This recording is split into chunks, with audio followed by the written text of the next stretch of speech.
ezali to donner ce détournement ya mbongo ezosala na sommet ya l'État ezala masusu te. Ya mibale to déplorer qualité ya justice ba se rendre na mboka na biso. Justice est impartiale, eza à deux vitesses. Ezali na ba tumususu oh justice akolandela te na ba mususu azolandela. C'est pour cela que déplorer yango awa. Comment chinine basala? Parce que sont 4 personnes, sont 5. Bana na biso batangi te ba bebi na musala ya kikuluna. Pona nini ba juge ya lokuta. La mère Mendana va y bien combien? Mais quand le bélango te poigne, combien va détourner? Et puis, bango ba konzi, bako yiba mbongo ya l'État, bako tonga ba étage pour la bana na bango, na ba famille na bango. Toyebi o bazo sala bazo saboter de ba voyage chef de l'État, ba voyage zo apporter biso implice na mboka na biso tozwa développement totika ba misala salito tozo sala. Toye ona côté la corruption, impunité, na injustice au peuple congolais à subir.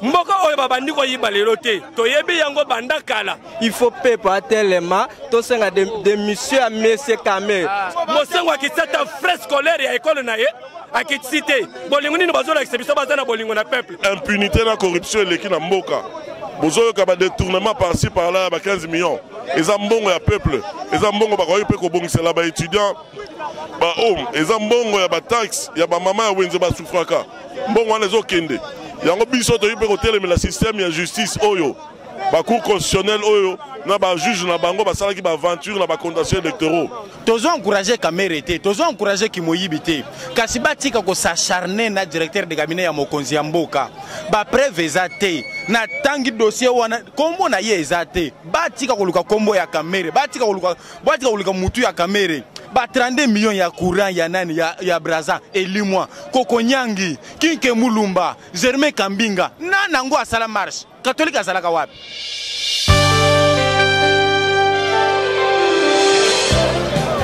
Bonjour mesdames et messieurs, Naza Jonathan Bongania de la chaîne Bongania Media. Précisément à Tozana Lingwala, na rond-point Willery.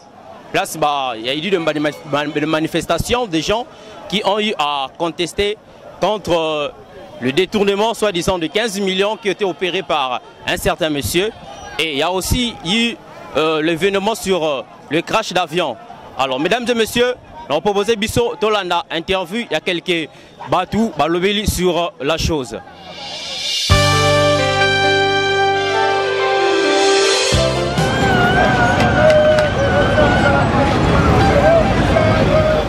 Oui, toi, awa, pour la marche, il y a un juge corrompu, il faut pas quitter le cannabis, ba longwa, ba to sengi bango démission. Et deuxièmement, na mbongo chokende ya 15 milliards, oebani penzate, ba brebis garé ba zongi sur la kati ya mboka. Il faut peuple à l'obéla, quel que soit toko kufa, quel que soit ba boma ba rochi, ba combattant ba botama kaka. To sai pe démission à monsieur Kamere parce qu'à un modèle tel en mboka na biso.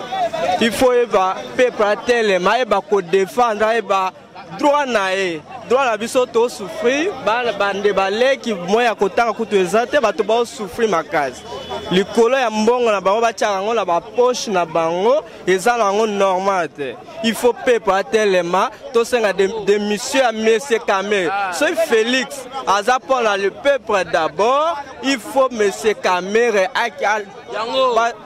to senga de monsieur à démissionner immédiatement prise ba juge oyo ya FCC bazo ngo mboka ngo ekoma lokwa bango o batia to sengi bango balongwa na bango mama nazolo ba po tozo komona pasi bana na biso batangi te ba bebi na musala ya kikuluna pona nini ba juge ya lokuta et puis bango ba konzi bako yiba mbongo ya l'État bako tonga ba étage pour la bana na bango na ba famille na bango biso to mona kaka pasi ba mbongo na biso to teka na ba wenze baza ko zwa bako yiba bako tonga ka ba étage na bango yango wana to lingi bango nyoso na ba juge wana na bango ba konzi wana balongwa bana mboka bakote yesika pour le père Tshisekedi alobaki le peuple d'abord tozo mona ngote zo la biso solution to sito lembi ki sasa passe eleki mingi tozo souffrir to komi ko lala la banzela ko lokota biloko pona nini passe ya boye bo lukela biso solution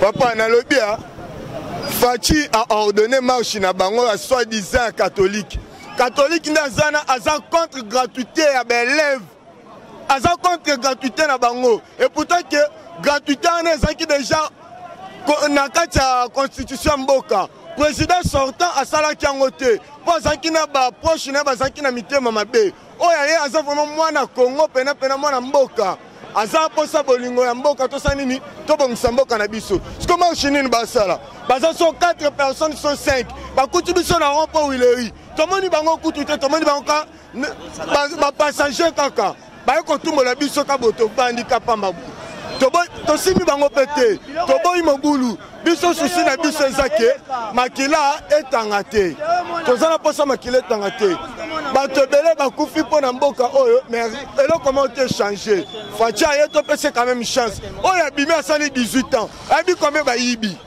balambert mendana bayibi mbongo combien mais bolobela yango te mpo anini combien badetourne yango oh, tout le monde quand même sur la malembe. Mobutu asala 32 ans de pouvoir. Akena sama belete, akena na mbongo nyonso. Bati ko déranger biso to na posa makila etangande te susi na biso ya ngwana. Kimia na mboka. Toye marche ya laïque catholique. Tozali na objectif mibale toyeli awa. Oya liboso ezali to donner ce détournement ya mbongo ezo sala na sommet ya l'état eza mal sous-souté. Yami balé de pleurer qualité et justice va se rendre dans mboka na biso. Justice est impartiale, elle a 2 vitesses. Ezali na ba tumususu, oh justice ko la la tena ba mususu azolanda. C'est pour cela que déplorer yango awa ndeto ke ne marche à lelo. Tina ya marche o ya lelo yango wana.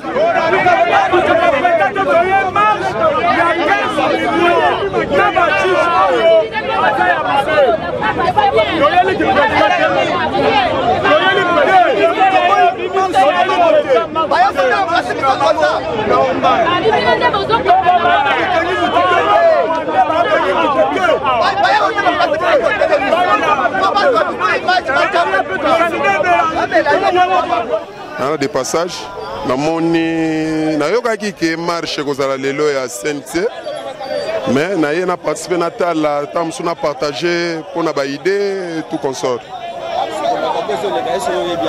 Nazoye bayango parce que bazo réclamer que 15 millions, bazo réclamer balongola ba juge à cour constitutionnelle, mais le problème est aboyi.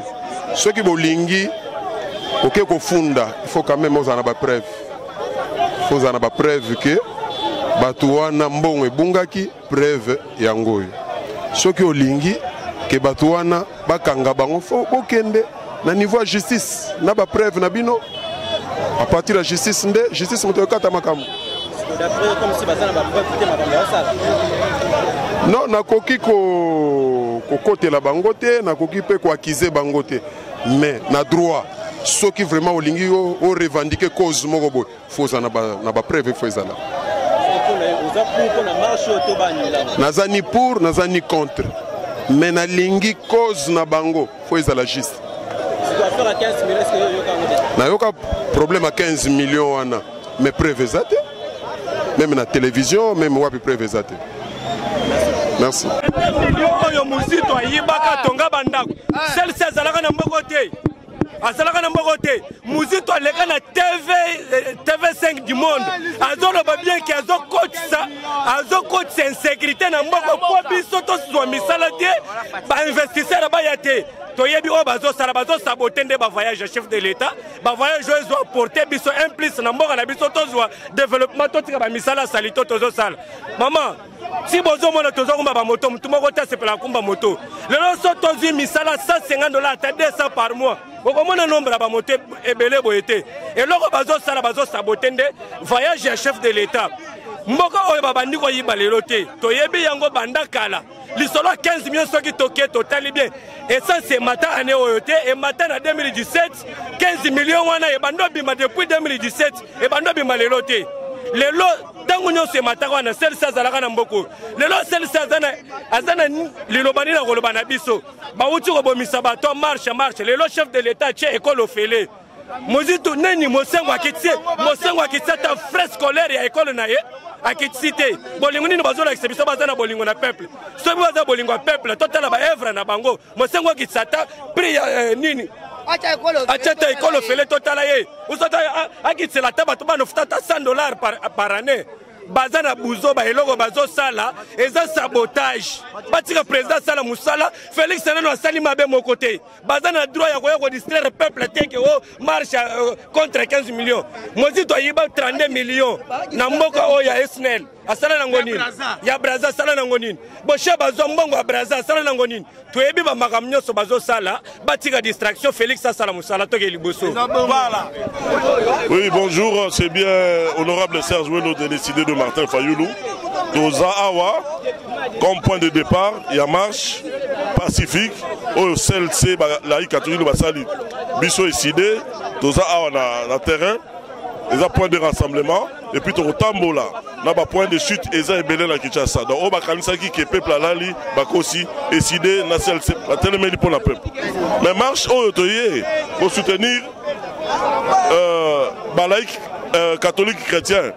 Pourquoi? Parce que impunité et la corruption est l'équipe Mboka. Vous avez un détournement par-ci par-là, 15 millions. Les ambons et peuple. Les ambons et les étudiants. Les ambons et les taxes. Il y a des mamans et des souffraka. Bon, on les a kende. Il y a un biseau de le système, il y a justice. La cour constitutionnelle, il y a un juge, il y a une aventure, il y a une condamnation électorale. Donc, on a côté la corruption, impunité, la injustice au peuple congolais à subir. Ok, Tolobi Boye. Bisons tous vivre dans Mboko, tu as une réalité à Mboko. Tu as un précédent régime à Tshisekedi. Tu as se comporter. Tu as encouragé Kamerete, tu as encouragé Kimoyibite. Kasibati kako s'acharner na directeur de cabinet ya Mokonzi Mboka. Ba preuve ezate. Na tangi dossier wana kombo na ye ezate. Batika koluka kombo ya Kamere, batika koluka mutu ya Kamere. Ba 32 millions ya courant ya nani ya Braza elimwa Koko Nyangi Kinke Mulumba Germain Kambinga nana ngo asala marche catholique asalaka wapi catholique ngo azamo muntu moko ya double face oh classé botku itsabo kita sekela tio fele oh baba nakufuta ancien 900 depuis quand ya futa ancien 900 atika ko se cacher derrière église catholique yibato ya la mukawana Tolobi Boye Bavanda Fayoulou, c'est un député national. Tu peux essayer Egypte Awa, tu indemniser Avanda. Awole la makambia porte-parole à opposition la makambusus. Batika marche. Ce qui mouto à mobile aleka Awa.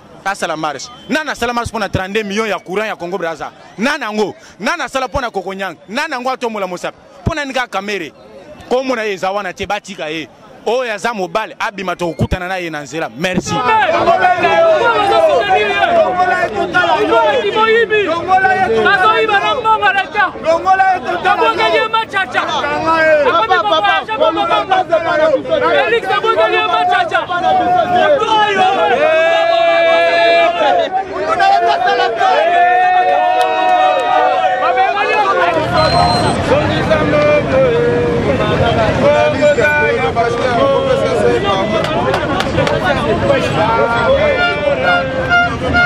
Alors, mesdames et messieurs, Binobouti Hollanda, Ndenge intervenant Balobaki, tu comprends par là que marche Oyo, organiser les catholiques laïcs qui sont pour cette marche.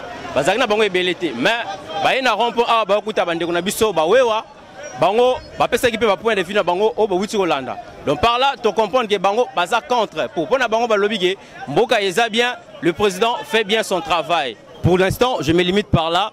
Vous aurez vos conclusions. Je dis merci à mon équipe technique, Dimitri Bongania, qui est le producteur de chaîne Bongania Media. Soyez connectés sur cette chaîne et vous aurez des belles images. Merci à tout le monde et à bientôt pour d'autres informations.